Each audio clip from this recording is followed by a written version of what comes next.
আসসালামু আলাইকুম বন্ধুরা, আশা করি সবাই ভালো আছেন। আপনাদের সাথে আজকে ছোট্ট একটা ভিডিও নিয়ে আলোচনা করব। সেটা হচ্ছে একটা বায়োলজিক্যাল এটিপির প্রসেস, একটি বায়োলজিক্যাল এটিপি কীভাবে কাজ করে এই প্রসেসটা নিয়ে আলোচনা করব।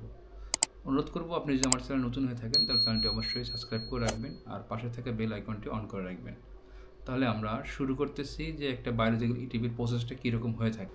বায়োলজিক্যাল ট্রিটমেন্ট যে ইটিভিগুলো, বায়োলজিক্যাল ইটিভি সঠিকভাবে রক্ষণাবেক্ষণ বা অপারেশন করলে এই ইটিভির সাথে যে আমাদের অপারেটিং ট্রিটমেন্ট যে দক্ষতা, এর প্রায় বিওডি, সিওডি, টিএসএস বা টিডিএস বা ওয়েল অ্যান্ড গ্রিস, এই জিনিসগুলোকে 95% 90 থেকে 95% পর্যন্ত রিমুভ করতে পারে বা রিমুভাল এফিসিয়েন্সি যে বায়োলজিক্যাল ইটিভির ক্ষেত্রে যদি সঠিকভাবে মেনটেন্যান্স বা অপারেশন করা যায়। একটি বায়োলজিক্যাল ইটিভি কীরকম হয় সেই বিষয়গুলো নিয়ে আমি আপনাদের সাথে, সেটা বায়োলজিক্যাল ইটিভি, সে বায়োলজিক্যাল ইটিভির ডাইং থেকে একটা ড্রেন লাইন থাকে, সেই ড্রেন লাইনটা আসে হচ্ছে ইটিভিতে আসার পর ওখানে একটা মেকানিক্যাল স্ক্যানিং থাকে। সেই স্ক্যানিং থেকে প্রথমে যে ডাইংয়ে বিভিন্ন ধরনের ওয়েস্টেজ, ঝুট, প্লাস্টিক, বিভিন্ন ধরনের ডাস্ট, ময়লা, মেজ জাতীয় কিছু ময়লা থাকে, যে ময়লাগুলো ওখানে স্ক্যানিংয়ের মাধ্যমে সেপারেট করা হয়।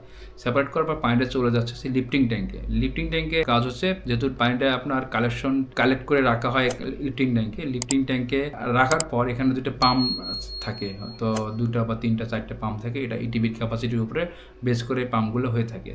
আর যে লিফটিং ট্যাঙ্ক করার উদ্দেশ্য হচ্ছে, যেহেতু বায়োলজিক্যাল ইটিভিগুলো অনেক হাইডে করা হয়, মাটি থেকে 8 ফিট, 10 ফিট বা 15 ফিট উঁচুতেও করা হয়।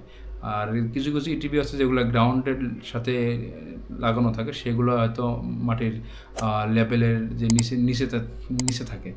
এখন লিফটিং ট্যাঙ্ক থেকে পানিটা চলে যাচ্ছে হচ্ছে আপনার হোমোজেনিয়াস অথবা ইকুলাইজেশন বা স্টোরেজ ট্যাঙ্কে।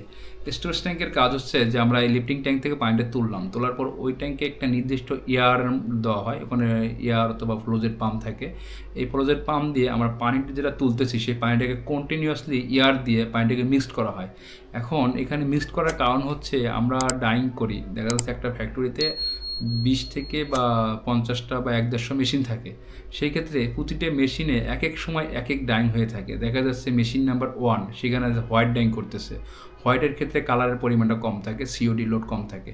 আবার দেখা যাচ্ছে রেড কালার ডাইং করতেছে, রেড কালারের মধ্যে সিওডির পরিমাণটা বেশি থাকে বা কালারের পরিমাণটা লালচে কালার। আবার দেখা যাচ্ছে যে ব্ল্যাকের ক্ষেত্রে সিওডি, বিওডি অনেক বেশি থাকে, ওখানে কালারটা অনেক থাকে হচ্ছে হাই কালার বা ডিপলি কালার যেটা বলা হয়।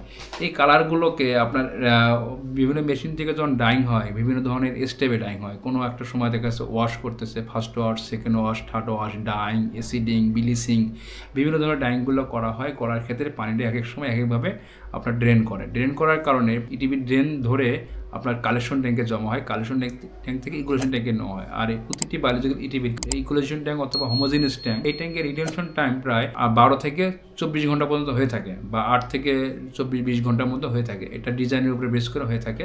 এবং এই ট্যাঙ্কে কন্টিনিউয়াসলি এয়ার দেওয়ার কারণে যে পানিটা বিভিন্ন সময় ডাইং হয়, পানিটাকে মিক্সড করা হয়, মিক্সড করে একটা কালারে আনা হয়, হয়তো বিভিন্ন ধরনের ডার্ক কালার বা রেড কালার বা বিভিন্ন ধরনের ডার্কিশ কালার, বা যখন যে ডাইংগুলো হয়ে থাকে, যখন কন্টিনিউয়াসলি মিসিং হয় একটা কালারে আসে, ওই কালারটা আনা হয়, যাতে আমরা যে কেমিক্যাল ডোজিং করব বা পিএস এর জন্য অ্যাসিড ডোজিং করব, কালার রিমুভারের জন্য ওয়াটার ডিকালারিং ইউজ করব, সেই ক্ষেত্রে ওই ওয়াটার ডিকালারিং অথবা পিএস যখন আমরা কন্টিনিউয়াসলি একটা ট্রিটমেন্ট প্রসিডিউরে করব অটো সিস্টেমে, তখন আমার ওই একটা কালার আনতে হবে।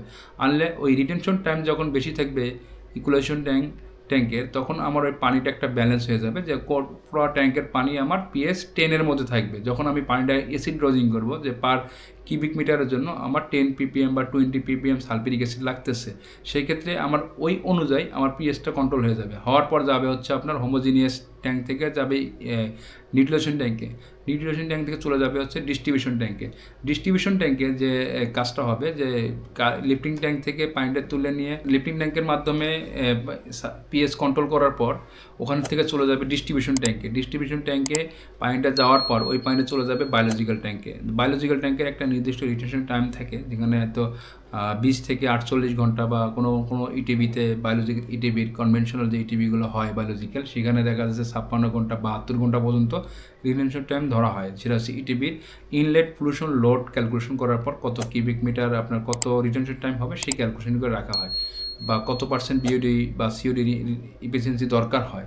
এবং এই পানিটা বায়োলজিক্যাল ট্যাঙ্কে থাকবে। বায়োলজিক্যাল ট্যাঙ্কে ওখানে ডিফিউজার রাখা আছে নিচে, ওখানে অক্সিডেশন দেওয়া হয় ব্লোয়ারের মাধ্যমে, কী পরিমাণ এয়ার লাগবে সে তার একটা ক্যালকুলেশন আছে।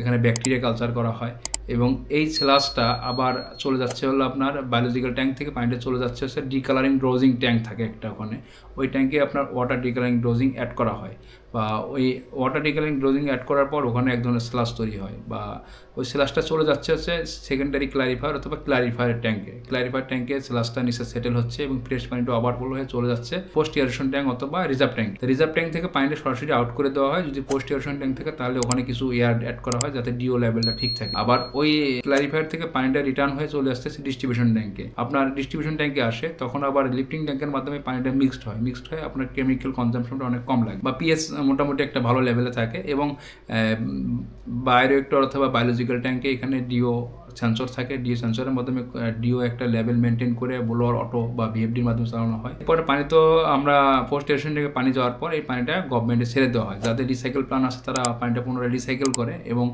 যখন স্ল্যাশ ভলিউম বা এমএলএসএস বেশি হয়ে যাবে, স্ল্যাশ ভলিউমটা যখন বেশি হয়ে যাবে তখন ওই স্ল্যাশটা আবার পুনরায় স্ল্যাশ হোল্ডিং ট্যাঙ্ক অথবা স্ল্যাশ স্টোরেজ ট্যাঙ্কে নেওয়া হয়। স্ল্যাশ স্টোরেজ ট্যাঙ্কে নেওয়ার পর ওখানে ফিল্টারেশন সিস্টেম থাকে, ডিওয়াটারিং সিস্টেম বা স্ল্যাশ ফিল্টার পেস্ট, তার মাধ্যমে স্ল্যাশটাকে কেক করা হয়। এই স্ল্যাশটা আপনার ফ্যাক্টরির নিজস্ব একটা স্টোরেজ রুমে 6 মান্থের মতো রাখতে হয়। রাখার পর ওই স্ল্যাশটা ডিসপোজাল করা হয়। এই হচ্ছে ওভারঅল বায়োলজিক্যাল ইটিভির প্রসেস। আমরা পরবর্তীতে বায়োলজিক্যাল ইটিভির এয়ারেশন ট্যাঙ্ক নিয়ে কথা বলবো। ধন্যবাদ। এরকম ধরনের ভিডিও পেতে হলে আমার চ্যানেলটিকে অবশ্যই সাবস্ক্রাইব বা ফলো দিয়ে রাখতে পারেন, আপনাদের কাজে লাগবে। ধন্যবাদ।